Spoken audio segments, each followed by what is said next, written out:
All right, so similar to our last etude where we built up momentum according to each section of the song in the rhythm changes etude, this one we're going to do a similar thing by starting off very sparse with a walking bass line, just outlining these simple changes. So again, like I mentioned, this is a cycle 4 progression. We start with a 2. If you're thinking of this in the key of G major, we're starting off with a 2 of the key, A minor 7, D7 is the 5, G major 7 is the 1, 4, C major 7, and then we go to the 7, the diatonic 7th chord, which is F sharp minor 7 flat 5. You could also think of that as a 2 connecting to B7, which is a 5 of the relative minor, the 6th chord, E minor 7. So that's basically the structure of this song, and the way that we're going to get through it is just a lot of chromatic approach with the bass line, some kicks here and there via our pull-off to nowhere technique, and also just 2/8 notes moving chromatically. So that's what happens in the second bar. We pull off to the F sharp in measure 2 leading into 3. And then we use our same 8th note technique at the end of measure 4 from C major. And we can chromatically approach that F sharp 7 and also simultaneously create a little forward motion in our rhythm. Then it's just a straight up 2-5-1. Now, one thing to note here, if you look at the end of measure 8, we lead back into our 2 chord, A minor 7. So a nice way to get into that is via a dominant 7th sound. The 5 of A minor 7 is E.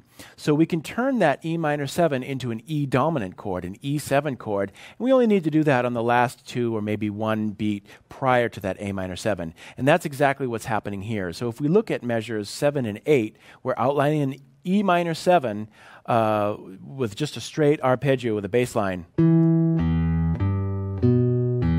So there's no question that that's an E minor chord in sound. But then in measure 8, we move up chromatically. And we're playing, it kind of looks like a G sharp diminished chord, but basically it's an E dominant 7. It's functioning as an E7 with a flat 9. So if we look at that G sharp, it's a leading tone connecting chromatically up to the A, but it's also the 3rd of E7. And we have the F, which is a flat 9, and then the B is a 5. So this chord, even though there's no E in there, it's functioning as an E7 chord. And it sounds very natural in this chromatic context, leading from the low E. And it's a nice, smooth way of getting into the A minor 7 via a chromatic approach and the dominant approach of an E5 to A1 relationship. All right, from there, we're into our next section, the same cycle 4 turnaround, but now we're adding some chords to the mix. And these are just short, small, compact guide tone voicings using primarily the 3rd and 7th of each chord. And we're just using these nice little chord jabs just as we've done before. And in this case, in the next 4 bars, or actually the next 7 bars, they're all 2-note chords that you can play with just the index and middle finger. So they're nice and tight.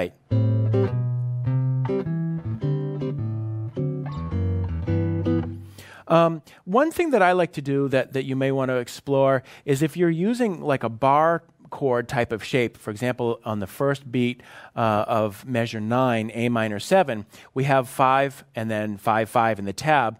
Some people, if they were just playing an A minor 7, would finger it like this. And I would advise not doing that, actually using a bar instead. And the reason why is you kind of, if you leave 2 and 3 down to play an A minor 7 like that, then you really have to, work hard to get back up to the continuing bass line, which is B, C, and then an E. So it's just a little too cluttery and too difficult to swing it around in real time. So instead of doing that, I'm just going to stay in position. And what I'm doing is playing a bar, but what I'm to release the chord to give it that staccato sound that we're after, but yet retain the smooth A in the bass, is just releasing finger. So I'm kind of releasing the pressure with the middle of my finger. So if you were to look at my finger, this part of the finger is playing the low E string, the bass note, and this part of my finger is actually where the chord is, the bar part. So if you can just simply curve your finger like that, then what you're doing is the fingertip is staying in contact with the low bass note, but this part of the finger, which is holding down the chord, is releasing. But you still want to touch the strings. You're just releasing pressure. So it's this type of... So here's both of them. So now I'm pressed on as with a bar chord. I release the finger. Now you can't hear those notes. It's muted out. And all I've done is just slightly, very subtly, open up my finger. It's kind of like just releasing the pressure a little bit. So that's a very subtle but very powerful move that you want to work on in this particular style. It's just this concept of sustain and release while keeping that bass note ringing out.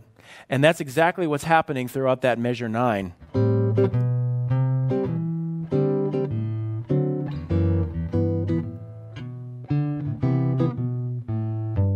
All right.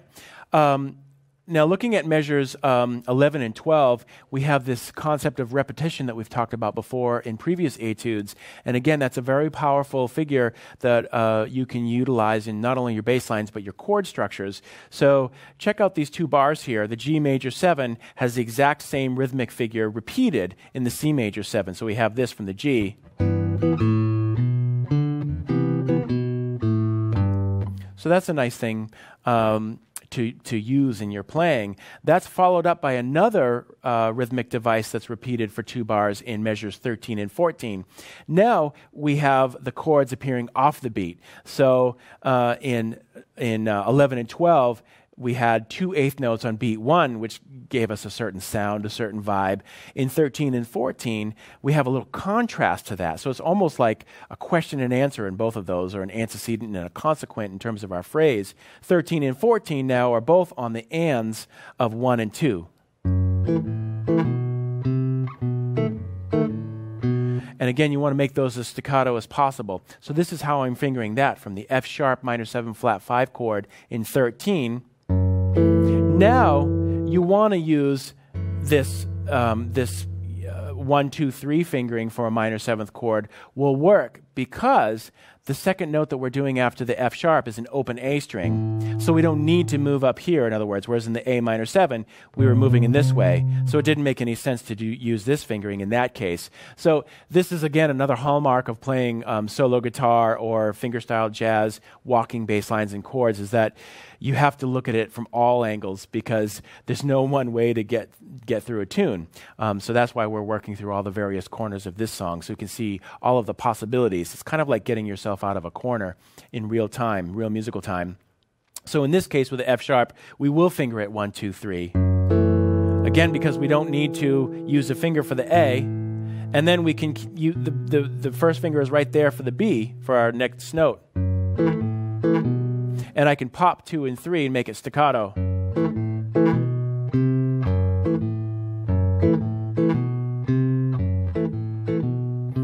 And then for the B7, I'll just finger it like I normally would, 2, 1, 3. And those are easy. Now you're popping with the first and third fingers. So maybe as a preparatory exercise, you can just look at that B7 and practice letting go 1 and 3 while holding down the middle finger.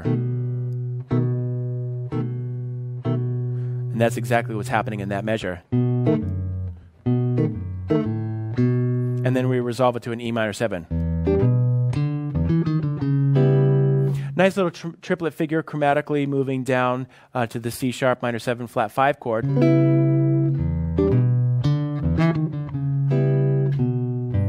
that brings us into the next 2/5 of E minor.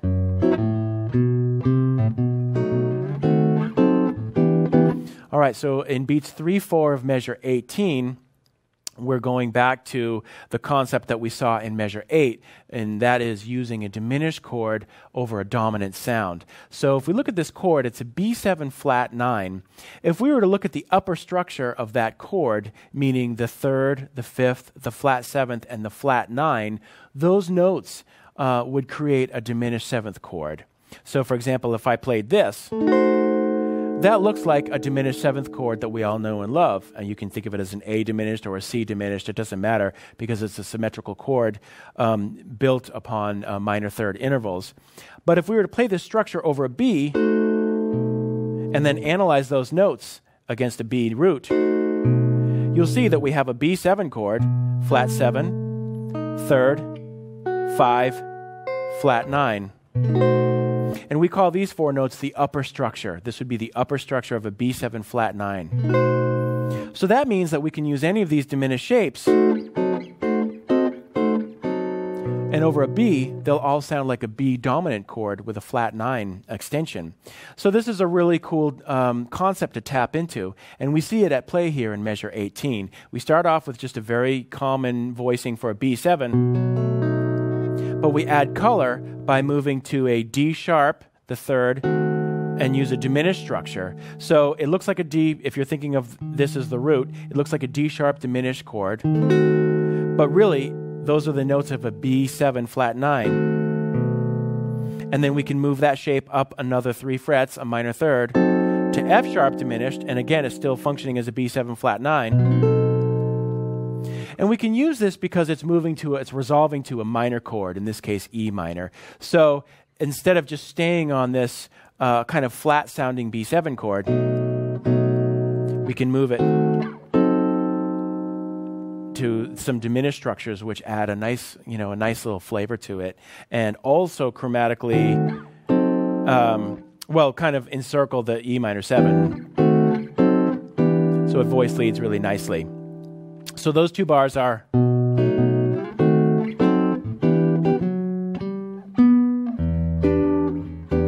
Then we do a tritone sub approaching measure 21. We're back to our A minor 7 chord. So B flat 7 would be the tritone substitution, substituting for an E7. So instead of E7, we're playing a B flat 7, chromatically going down a half step to A minor. So if we were to put an extension in there, we'll just use the B flat 7 flat 5. And that's nice because the flat 5 is an E, which gives us the sound of an E7, but it's folded within the B flat 7 chord.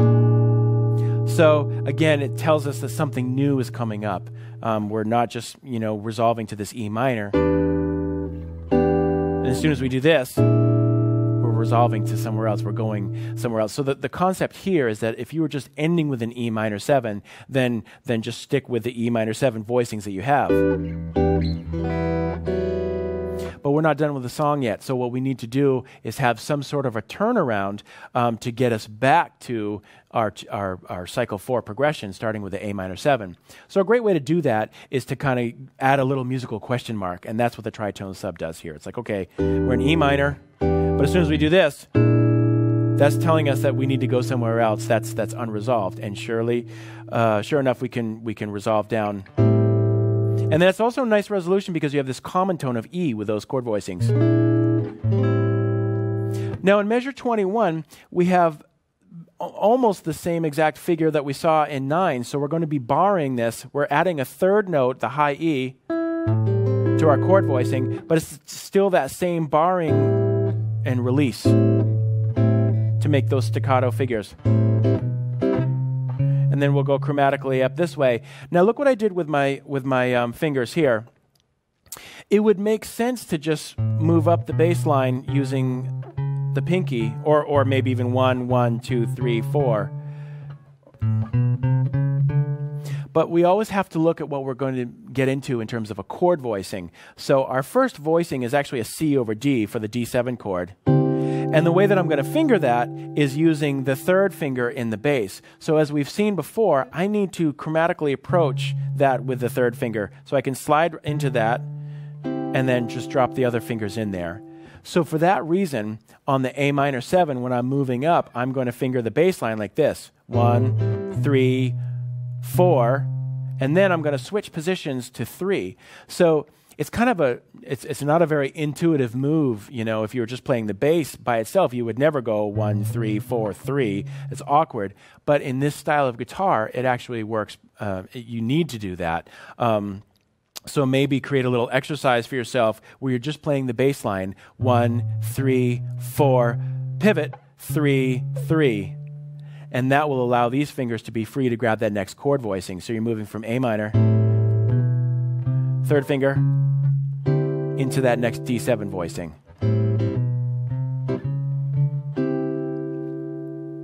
Then in the next two bars, we have the concept of a pedal tone, and this is something that bass players love to use.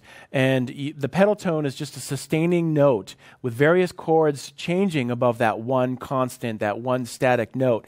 It's usually the 5 of the key, and that's what's happening here. We're on the 5 chord, we're on D7. So again, to create this kind of rest in the music, and it's a nice texture to have these different chord structures moving over this constant note, we're going to pedal on the 5. And we can do that because D, the 5, is also a chord tone of G major 7. So starting with the D7 in measure 22, we're starting with this C over D. That's a D7 flat 9 voicing. And then we're going to continue using the D in the bass and play a nice cluster voicing. It's like a G major 7 chord in second inversion. And now it's a G major 9 in second inversion. So if we just isolated the chords, we have some nice counterpoint or some nice inner voice movement. We've got this. Resolving to this for the C major 7. Now because looking at that measure, 24, I chose to use a harmonic because I want to move down here with my bass line, and there's no way that you can physically get down there while holding this. So that's a great opportunity to use some harmonics, and those are just 12th fret harmonics. And that can sustain while you move down the neck. So again, that move, actually from 21 through 24, that sounds like this. Pivot.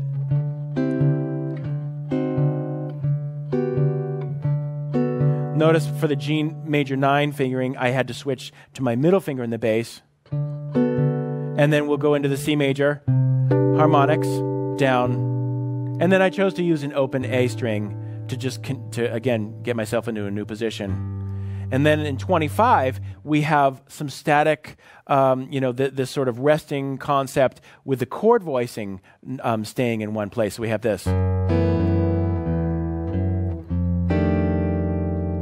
The chord itself is a B7 flat 9, but if you put an F in the bass, it's an F13 with a natural 9. That's also a tritone substitution for the B7. So it's a half step above E minor where we're going. So you can look at that chord as from two different perspectives. It's the same chord. It's just depending on what you put in the bass, whether it's an F or a B natural. If it's a B natural in the bass, it's a B altered. Flat 9, sharp 5, with an F in the bass. It's an F13 with a 9. So it's just a very slight different shade of color, but it's the same color, whether you're thinking of a light blue or a darker blue. So that's a nice device to use, this tritone sub. And then we're moving up into the natural 5 via a little triplet riff there. So we're getting both. We're getting the tritone sub and the natural 5 sound. And then we're going to move into measure 27 with this 2-5 turnaround. E minor 7, A7, G7. Back to our B altered voicing, which is basically like the dominant 7 sharp 9 voicing. And then you do a partial bar with your pinky to grab the sharp 5 on top. It's a great voicing. And then we just kick off into the ending from there. And then a little single note line. Again, this could be a potential, little solo guitar cadenza or an ending that you could use. And then finishing it off with a E minor 6 chord to capture the flavor of the song.